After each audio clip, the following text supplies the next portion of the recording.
administration. The first one was to make sure that the state is an effective partner in helping get the private sector economy going back again for large businesses and small entrepreneurs alike, and to try to set the stage for insulating our state from these boom-bust economic cycles that have plagued us for decades.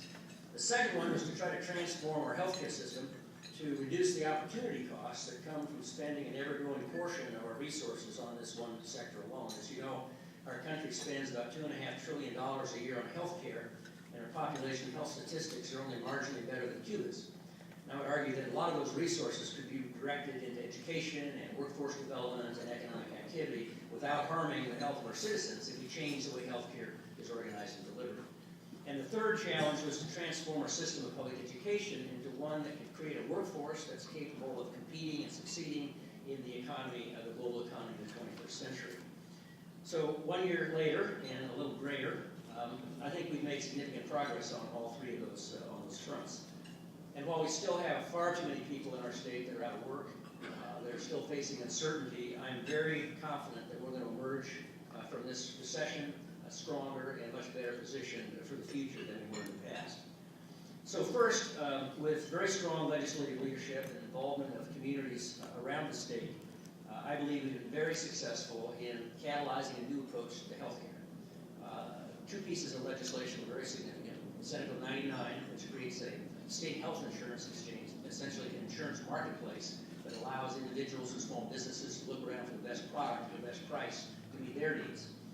The second one is House Bill 3650, which begins to transform the way healthcare is organized and delivered, starting with the 600,000 people who are on the Oregon Health Plan, and allows us to take the first step towards ensuring that we improve quality and health outcomes and reduce the cost of healthcare for all Oregonians.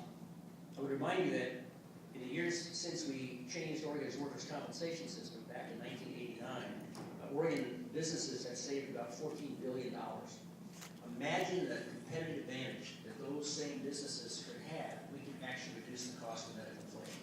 And that is a long-term goal of our healthcare transformation efforts, not just to provide a better delivery mechanism for our social safety net, but to provide that same model of care for individuals and families and small businesses across the state.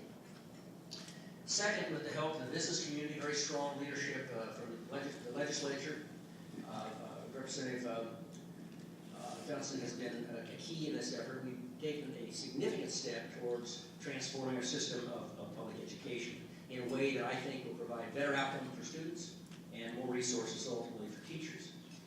Statewide, as you know, only 2/3 of our students are graduating from high school, so I feel a tremendous urgency around this issue since probably 60–65% of the jobs that we're going to create in the upcoming decades will require at least a technical certificate or an associate's degree. We've got to have a different system that produces better outcomes for our kids.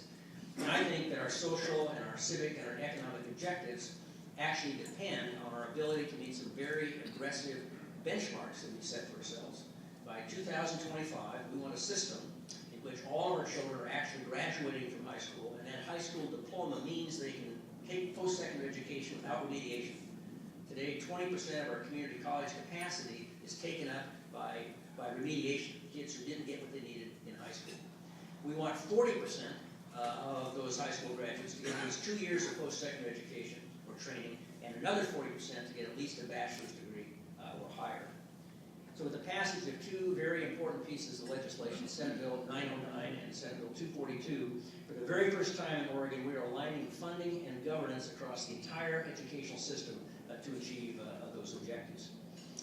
Now, on the jobs front, we're actually also making progress.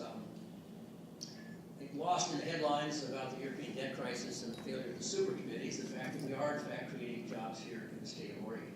We've created over 18,000 jobs this year, which is 7,000 short of the Oregon Business Plan target of 25,000 jobs a year, but it's significant progress nonetheless. And as Mark mentioned, it's very interesting to note that the unemployment rate in Hood River, in Boardman, and Corvallis is actually lower than in the Portland metropolitan area.